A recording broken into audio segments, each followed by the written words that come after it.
सेवेच्या प्रित्यर्थ निवडलेला अभंग संत श्रेष्ठ जगद्गुरु तुकोबारायांचा आहे।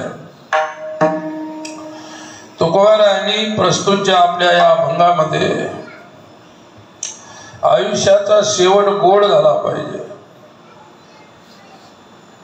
जीवाला त्याचं निज स्वरूप प्राप्त झालं पाहिजे, अनंत जन्माच्या संसाराच्या दुःखाचा परिहार निवृत्ती झाली पाहिजे, अशा प्रकारची परमेश्वराला आपलं जे काही निवेदन आहे, भगवंताची कृपा झाल्यानंतर प्राप्त अवस्थेचं वर्णन प्रस्तुत अभंगामध्ये केलेलं आहे। सुरेख वर्णन आहे, सार्थक वर्णन आहे। तरी अभंगाकडे जाण्यापूर्वी आपण थोडीशी प्रस्तावना पाहणार आहोत। विठाला विठाला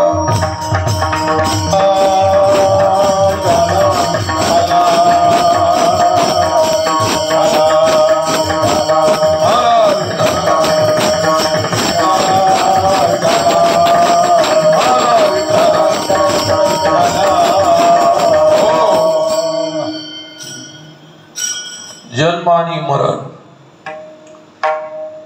या संसार नदीचे दोन तट आहेत।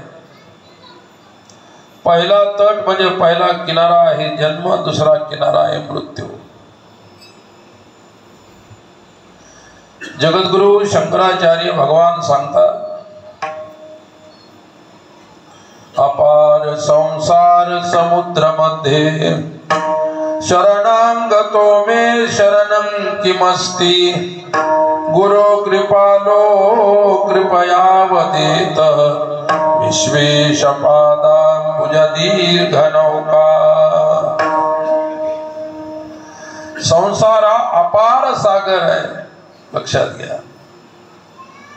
शंकराचार्यजी म्हणतात, अपार संसार समुद्र मध्ये या विशाल असणाऱ्या संसार सागरातून तरुण जाण्यासाठी शरणांगतो मे शरणं किमस्ति, संसारातून मुक्त होण्यासाठी मी कोणाला शरण जाऊ? ज्ञानेश्वर माऊली म्हणतात, शरणागती शरण्य मीची एकू।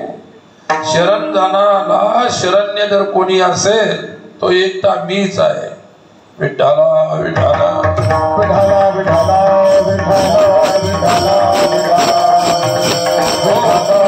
गीता सांगते की तमेव शरणं गच्छ सर्व भावेन भारत। तम एव शरणं गच्छ कोण सांगतो? श्रीकृष्ण सांगतो। काय सांगतो? त्याला शरण जा, माझ्या पाया पडा असं म्हणता येत नाही। मग देव काय म्हणाला? अर्जुना त्याला शरण जा, याच्या व्यतिरिक्त जगात कोणीच नाही, तर मग शरण कोणाला जायचं? एकमेवा अद्वितीयम ब्रह्म निह नानास्ति किंचन। एक परमेश्वराला सोडल्यानंतर जगात दुसरं काहीच उरत नाही। मग दुसरं जर काही उरत नाही मग शरण कोणाला जायचं? आणि सांगणारा सांगतो की तमेव शरणं गच्छ। आणि एका ठिकाणी गीतेतच काय म्हणतो? मामेव शरणं व्रज। तोच भगवंत म्हणतो की मला शरण आहे, आणि मग नंतर काय म्हणतो की त्याला शरण जा। म्हणजे देवाच्या व्यतिरिक्त देव नाही, लक्षात ठेवा। व्यक्तीच्या व्यतिरिक्त व्यक्ती आहे, जीवाच्या व्यतिरिक्त जीव आहे, संसाराच्या व्यतिरिक्त संसार आहे, घटाच्या व्यतिरिक्त घट आहे, पटाच्या व्यतिरिक्त पट आहे, झाडाच्या व्यतिरिक्त दुसरे झाड आहे, मंदिराच्या व्यतिरिक्त मंदिर आहे। परंतु एकमेव मंदिरातली जी देवता आहे त्याच्या व्यतिरिक्त अन्य कोणीच नाही। मग देव किती चक्रामध्ये टाकतो अर्जुनाला? अर्जुन फार हुशार आहे। विठाला विठाला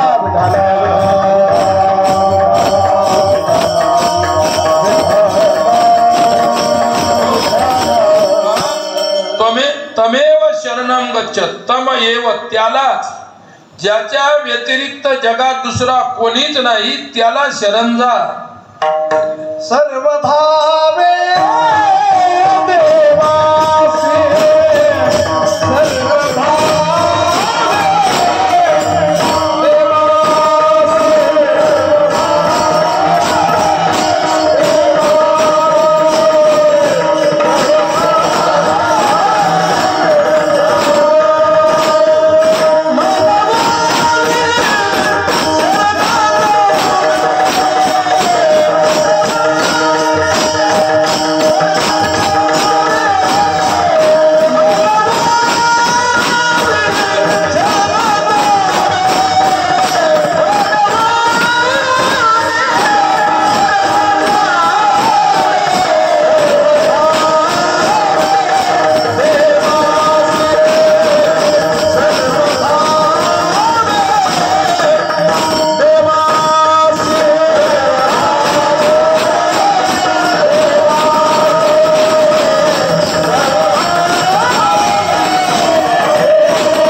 जावे सर्व भावे देवासी. काय म्हणून देवाला शरण जायचं, कशामुळे जायचं, त्याचं कारण गीता सांगते. सर्व भावेन भारत एवढ्या अक्षरांचा अनुवाद तुकोबारायांनी केला. म्हणून शरण जावे सर्व भावे, सर्व तो भावेन त्याला शरण जायचं. अरे कोणालाही आपण शरण जातो त्या शरणागतीमध्ये भाव असला पाहिजे. ज्याच्या अंतकरणामध्ये भाव नाही तो कोणालाही शरण जाऊ शकत नाही, लक्षात ठेवा. ज्याच्या अंतकरणामध्ये भाव नसतो त्याच्या अंतकरणामध्ये अहम असतो, अहंकार असतो. आणि अहंकारी कोणालाही शरण जात नाही. अहंकार असा असतो की तो स्वतःपेक्षा कोणाला मोठं समजत नाही.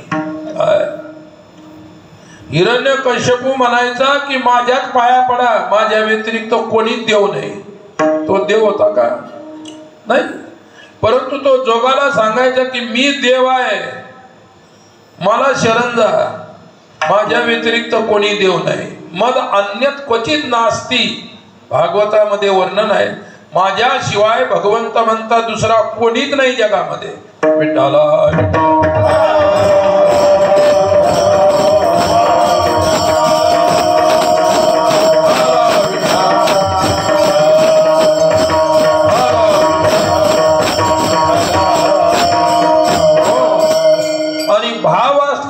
परमेश्वराची उपस्थिती आहे. जेथे भावाचा अभाव आहे तेथे परमेश्वराचा सुद्धा अभाव आहे.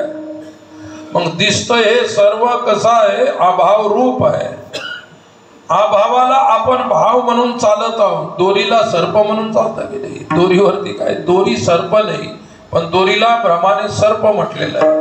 तसा अभाव स्वरूप असणाऱ्या या जगाला भ्रमाने अज्ञानाने काय म्हटलेलं आहे की भावरूप.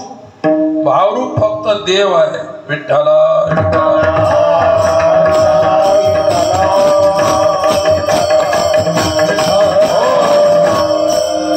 शुद्ध ज्याचा भाव झाला,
ज्याचा भाव शुद्ध झाला त्याला दूर देव दूर नाही.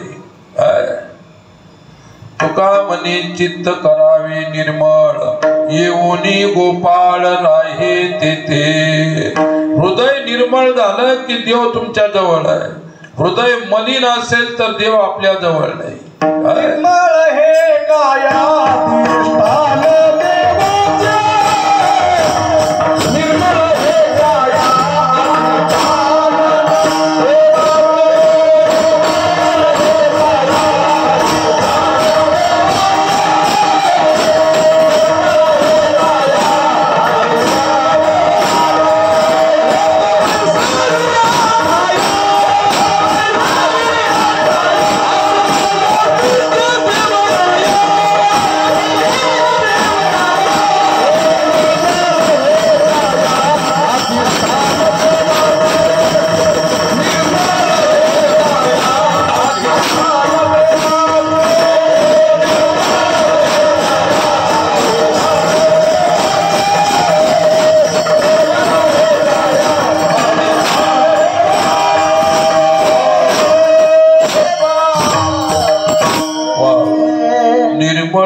काया अधिष्ठान देवाचे, एवढं चिंतनीय आहे. काया म्हणजे शरीर जर निर्मळ असेल तर देवाचं राहण्याचं मंदिर आहे शरीर. काय तुम्ही जे मंदिर बनवलेले आहे आणि तुम्ही बसवलेला देव खरा आहे की खोटा आहे तुम्हाला सुद्धा माहित नाही. पण जो कोणीच न बसवलेला शरीर रूपी शुद्ध मंदिरामध्ये ज्याचा निवास आहे, सर्वा घटी राम देहादी सूर्य प्रकाशक वासुदेव सर्वमिती समहात्मा सुदुर्लभ.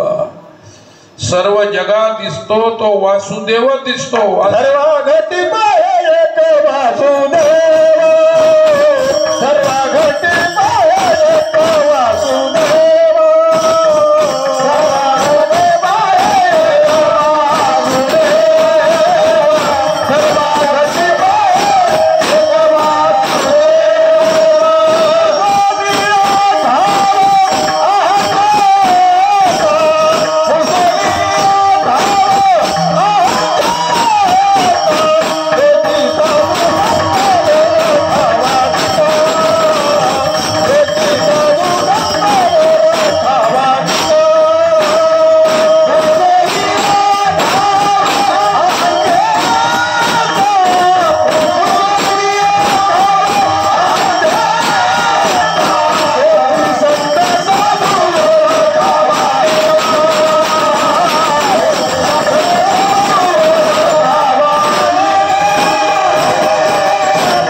सर्व घटी पाहे एक वासुदेव, वासुदेव पुसोनिया ढाव अहंतेचा. अहंता मिटल्याशिवाय अहंकार गेल्याशिवाय जवळचा देव दिसत नाही. देव तुमच्या जवळ देवाला घेऊन देव शोधायला फिरत राहतात. देव तुमच्यात आहे आणि तुम्ही पता नाही कोणता देव शोधण्यासाठी इकडे तिकडे कुठे कुठे जाता. तुम्हाला सोडून देव कधीच राखू शकत नाही. सर्वांच्या हृदय देशी मी अमुका हे ऐशी, जी बुद्धीस पुरे अहर्निशी ती वस्तु गामी. बुद्धीमध्ये नित्य निरंतर अहम अहम अहम हे जे स्फुरण होतं बुद्धीमध्ये, आणि तोच खरा परमात्मा आहे. मग तुमच्या हृदयातच परमात्मा. आणि शरीराला जे फिरवता, कुठे गेले बद्रीनाथला गेले, कुठे गेले केदारनाथला गेले, कुठे गेले जगन्नाथपुरीला गेले, कुठे गेले तिरुपती बालाजीला गेले. अरे तो तुमच्या हृदयात बसला, त्याला घेऊन कशाला फिरवता? तोही परेशान आणि तुम्ही परेशान. जीवाचं अज्ञान किती दुरू आहे. म्हणून माऊली म्हणतात परमेश्वराच्या साक्षात्काराला अहंकार प्रतिबंध आहे. म्हणून हा विचारून अहंकारू सांडिजे, मग अस्तीच वस्तू होईजे. आपली स्वस्ती सहजे आपण पे केली. स्वकल्याण जर करून घ्यायचं असेल तर अहंकार काढा, देव दूर नाही. अहंकार काढा, आत्मसाक्षात्कार दूर नाही. अहंकार काढा, स्वरूप साक्षात्कार दूर नाही. अहंकार गेला तुका म्हणे देव झाला, तुका म्हणे देव झाला. अहंकार गेला तुका म्हणे देव झाला.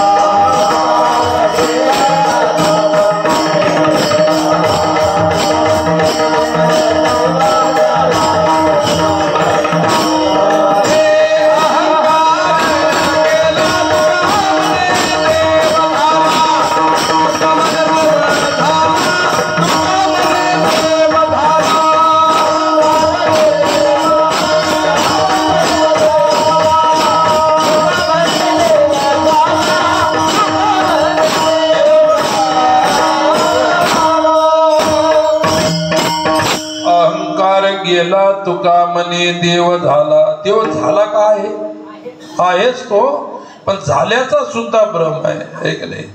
अज्ञान आहे ते. कोणी काहीच होत नसतं, झालेलंच आहे अगोदर. जे आहे ते सिद्ध आहे, जे आहे ते सिद्ध आहे. पण सिद्धाला तुम्ही असिद्ध ठरवता आणि असिद्ध ठरून पुन्हा त्याला सिद्ध करायच्या पाठीमागे लागत नाही.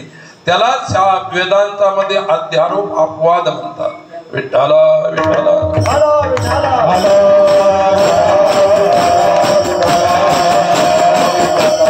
अरे नसलेलं मानायचं आणि पुन्हा त्याचं खंडन करायचं, त्याला म्हणतात अध्यारोप अपवाद. विठ्ठला विठ्ठला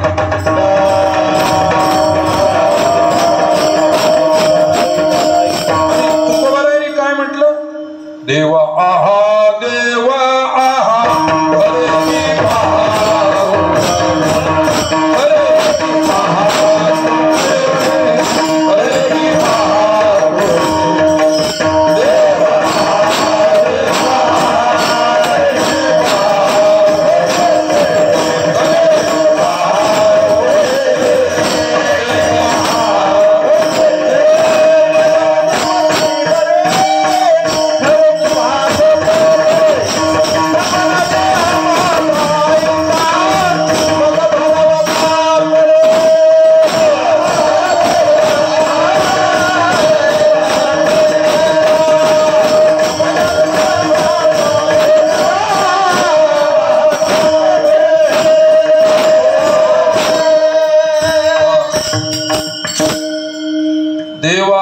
देवा खरे की पहा खोटे ते नमने देवायचा शरीर देव आहे का?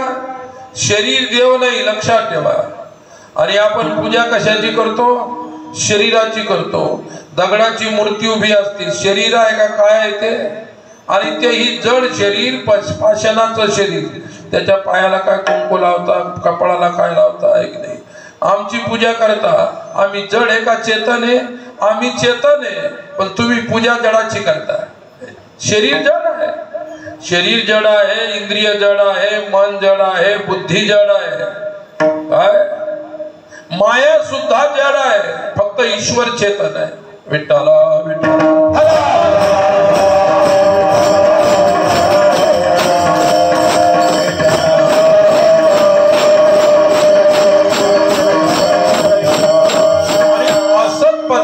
कधी भावरूप असू शकत नाही. असत पदार्थ अभावरूप आहे. गीता सांगते ना सतो विद्यते भावो ना भावो विद्यते सतः. असतः भावो न विद्यते. असत वस्तू कधी भावरूप असू शकत नाही, सत्य असू शकत नाही. मग तुम्ही आम्ही पूजा सत्याची करतो का खोट्याची करतो? खोट्याची पूजा करणारे जे असतात ते खोटे असतात. याच्या अर्थ तुम्ही लोक खोट्याची पूजा करता, खोटे लोक आहेत. आणि खोटे लोक असून खोटं कीर्तन करायचं ऐकायला आले. कीर्तन खरं आहे खोटं आहे? अरे कीर्तन सुद्धा खोटं आहे. पण तुम्ही खोटे असल्यामुळे खोट्यांना खोटं सांगावं लागतं, दुसरं काही नाही. विठ्ठला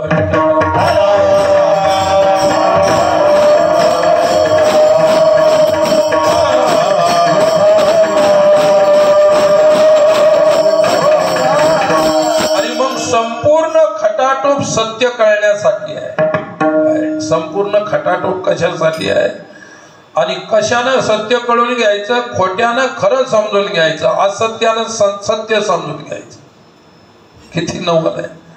असत्यानं सत्य समजून घ्यायचं. शरीर असत्य, मन असत्य, बुद्धी असत्य, बुद्धीनं कळून घ्यायचं. बुद्धी निश्चय आत्मज्ञान भावी आपणा आपण ब्रह्मनिष्ठा राखे पूर्ण तत्परायणा दिशी. विठ्ठला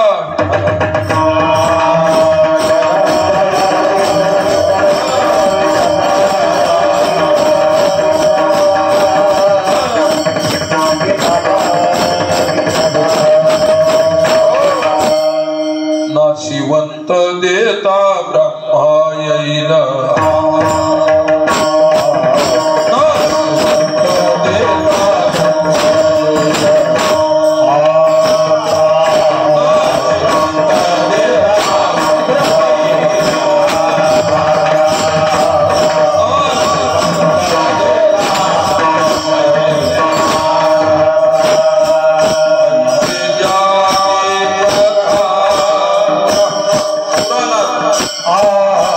ऐसिया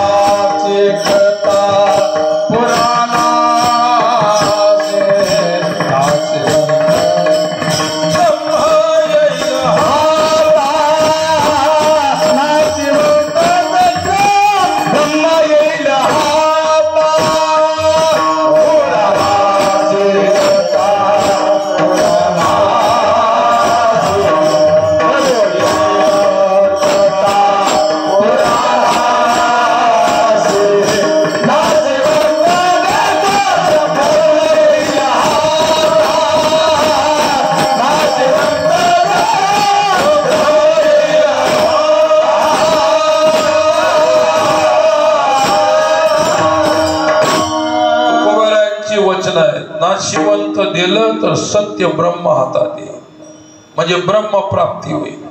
मग नाशिवंत काय? शरीर नाशिवंत आहे, मन नाशिवंत आहे, इंद्रिय नाशिवंत आहे.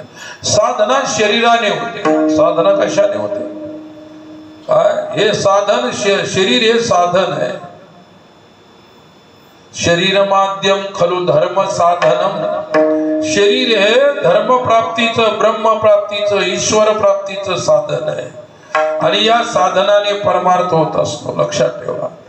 आणि हे साधन परमार्थ प्राप्तीसाठी दिलेलं आहे. काय केलं? दिले इंद्रिय, हात पाय कान डोळे मुख बोला या वचन, जेणे तू जोडशी नारायण नाशे जीवपन भवरोग.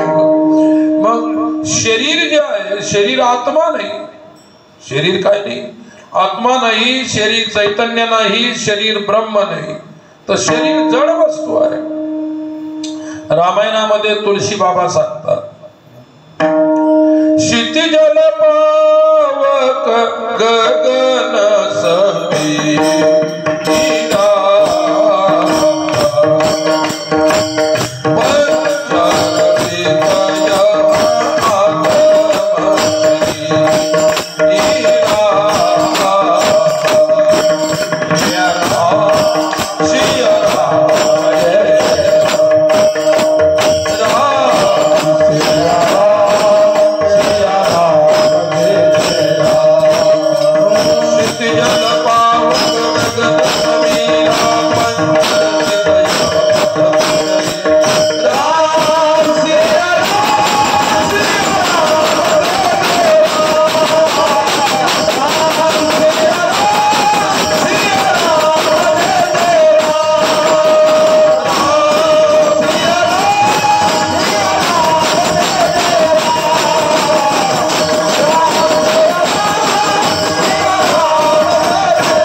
क्षितिजल पावक गगन समीरा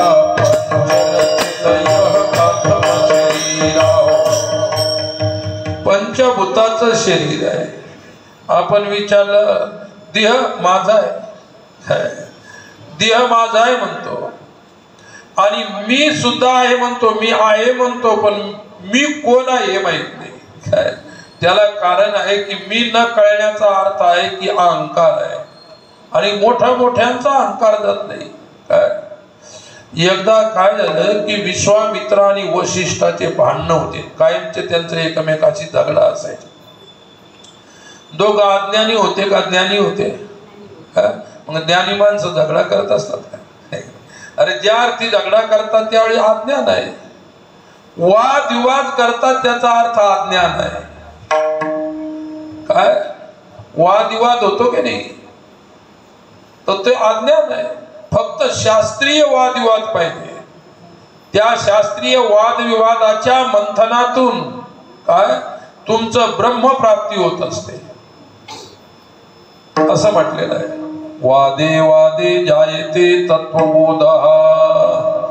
शास्त्रीय वाद केला तर त्याच्यातून तत्वज्ञान आत्मज्ञान होते, आणि आत्मज्ञानातून कळते की तुम्ही देह आहे किंवा नाही. विठ्ठला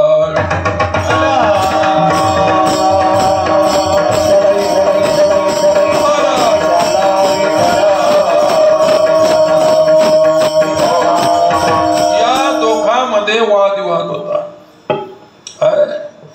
त्या विश्वामित्राला वाटायचं की मी वशिष्ठापेक्षा श्रेष्ठ आहे. मी जेवढी तपश्चर्या केली जगामध्ये कोणत्याही ऋषीनं तपश्चर्या केली नाही, असा त्याला अहंकार होता. आणि वशिष्ठ म्हणायचा याने जेवढं तप केलं तेवढा घोर अज्ञानी. हे त्याला अज्ञानी समजायचं, ते त्याला अहंकारी समजायचं. ज्याला जे लोक ऐकतात त्यांचं भांडण तोडलं पाहिजे. जे कोणाचंच ऐकत नाही त्याचे भांडण कोणी तोडू शकतं का? कोणाच्याच हाकेला होत देत नाही, कोणाचंच ऐकत बसत नाही. आणि त्याला शहाण्या माणसानं शहाणपण शिकवायला जाऊ नये, असं असतं. ह्या व्यवहार आहे. मग दोघांच्या वेळेस भांडणं. त्यांच्यापेक्षा त्या काळामध्ये कोणीच मोठा नाही, कोणी समजून सांगणारा नाही. ते इतके मोठे माणसं त्यांना कोण समजावून सांगणार की तुम्ही भांडणं करू नका, आपसामध्ये लढाई करू नका, झगडा करू नका. पण एके दिवशी काय झालं, एके दिवशी अशी गोष्ट आहे की अरुंधती ही वशिष्ठाची धर्मपत्नी आहे. आपल्या आकाश मंडलामध्ये सप्त ऋषी असतात. आकाश मंडलामध्ये काय सप्त ऋषी असतात आणि त्या सप्त ऋषीमध्ये एक बारीक चांदणी असते, ती अरुंधतीची चांदणी आहे. म्हणजे सप्त ऋषीमध्ये फक्त अरुंधतीला स्थान आहे. सप्त ऋषी आत्मज्ञानी होते, अरुंधती आत्मज्ञानी होती म्हणून सप्त ऋषीनं तिला सन्मानानं आपल्यामध्ये स्थान दिलं. एके दिवशी जंगलामध्ये आश्रम होता, सुंदर झोपडी बांधलेली होती. विठाला विठाला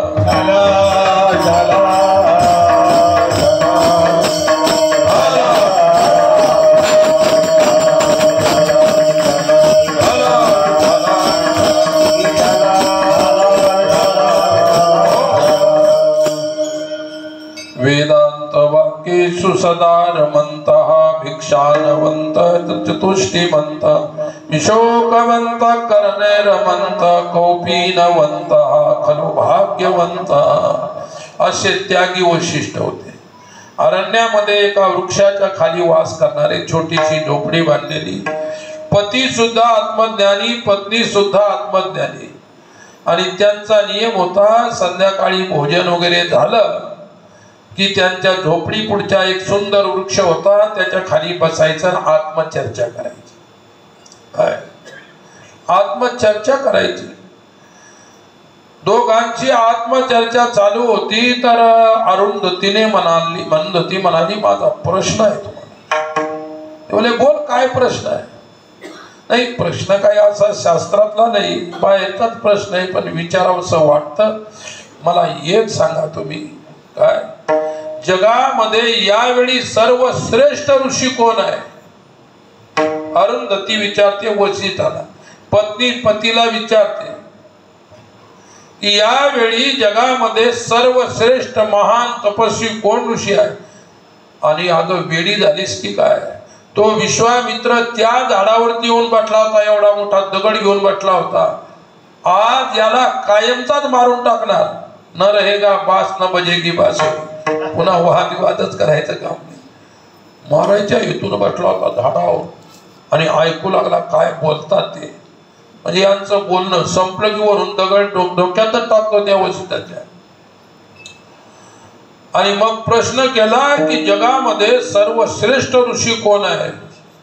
अगं वेडे, माझा आणि विश्वामित्राचा झगडा झाला म्हणून झगडा असतो म्हणून काय झालं, परंतु जे गोष्ट सत्य ती मानावीच लागेल, कोणी असो, शत्रू असो या मित्र असो.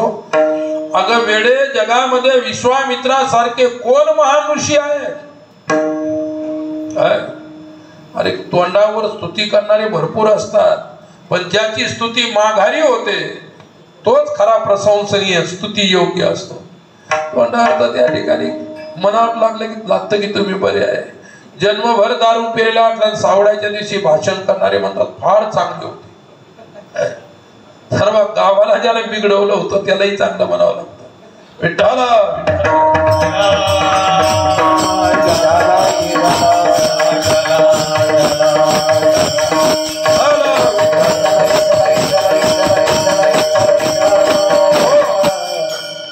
आणि मग विश्वामित्राच्या हातात दगड आता टाकायचाच राहायला होता. आता ज्यावेळी वशिष्ठाच्या मुखातून विश्वामित्राने आपली स्तुती ऐकली माघारी जंगलात अरण्यात, ती ब्रह्मज्ञानी पत्नीला सांगत असताना, आता दगड टाकू शकतो का. त्याला सत्य कळालं. जोपर्यंत सत्य कळालं नव्हतं तोपर्यंत त्यांच्यात आणि वशिष्ठामध्ये अहंकाराचा पडदा होता. वशिष्ठाचं काहीच म्हणणं नव्हतं, पण विश्वामित्रच तो द्वेष करायचा. आणि मग अरुंधती म्हणाली, मग एवढा श्रेष्ठ ऋषी जर विश्वामित्र आहे, तुम्ही दोघं आपसामध्ये झगडे का करता. आणि मी तुम्हाला सांगतो, जेवढे तुमच्या संसारी लोकांमध्ये आजपर्यंत झगडे झाले नाही तेवढे आमचे साधू लोकांमध्ये झालेले, आणि अजूनही चालूच आहे, असं नाही की बंद आहे. विठ्ठल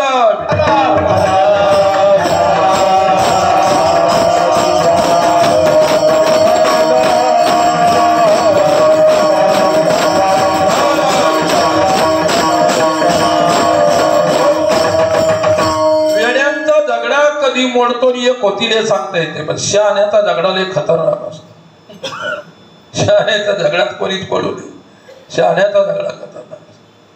आणि मग अरुंधतीने विचारलं, तुम्ही एवढी माघारी त्यांना एवढं मानता, मग प्रत्यक्ष मानायला काय झालं? अगं मी त्यांना प्रत्यक्षही मानतो आणि माघारी मानतो, पण पुढचा वाद समजूनच घ्यायला तयार. त्यानं जर समजून घेतलं झालं म्हणजे काय अडचण आहे? म्हणाले अडचण एकच आहे. विश्वामित्राला वाटतं की वशिष्ठाने मला ब्रह्मर्षी म्हणावं. वशिष्ठाने मला काय म्हणावं? आणि ब्रह्मर्षी कोण असतो? जो ब्राह्मण असतो जातीनं तोच ब्रह्मर्षी होतो. आणि तुम्ही क्षत्रिय झाले ऋषी तर राजर्षी होता. काय होता? आणि विश्वामित्र मुळात क्षत्रिय होता आणि त्याला इच्छा होती मी एवढं जर तप केलं तर मी ब्राह्मण झाल्यासारखंच आहे, मग मला ब्रह्मर्षी म्हणायला काय हरकत आहे? वशिष्ठ म्हणाले, देवी तुला मी एकच सांगतो, त्याला वाटतं की मी त्यांना ब्रह्मर्षी म्हणावं. अहो मग काय अडचण आहे ब्रह्मर्षी म्हणण्यामध्ये? अडचण एवढीच आहे, मी विश्वामित्राची जात पाहत नाही, विश्वामित्राची पात पाहत नाही. ज्या दिवशी विश्वामित्र आपल्या हृदयातला क्रोध त्यागतील त्या दिवशी मी त्यांना ब्रह्मर्षी बनेन. आता दगडाचं काय करायचं? आता पडू शकतो का दगड? खरं कळालं की समोरचा व्यक्ती इतका महान आहे, माझ्याविषयी किंचित सुद्धा त्याच्यामध्ये द्वेष नाही. दोष माझ्यामध्ये आहे. काय? माझ्या अहंकाराचा दोष आहे की मला यांनी ब्रह्मर्षी म्हणावं. आणि मग विश्वामित्रानं काय केलं की दगड दुसऱ्या बाजूला फेकला, पटकन खाली उडी मारली, साष्टांग दंडवत केला. कोणाला? वशिष्ठाला. वशिष्ठाने दोन्ही काखेमध्ये हात घातला, हृदयाला लावला आणि उठा ब्रह्मर्षी. काय? अहंकारातून जन्माला आलेला क्रोध आज त्याला तो त्यागल्या बरोबर ब्रह्मर्षी झाला. त्याग तरी ऐसा करा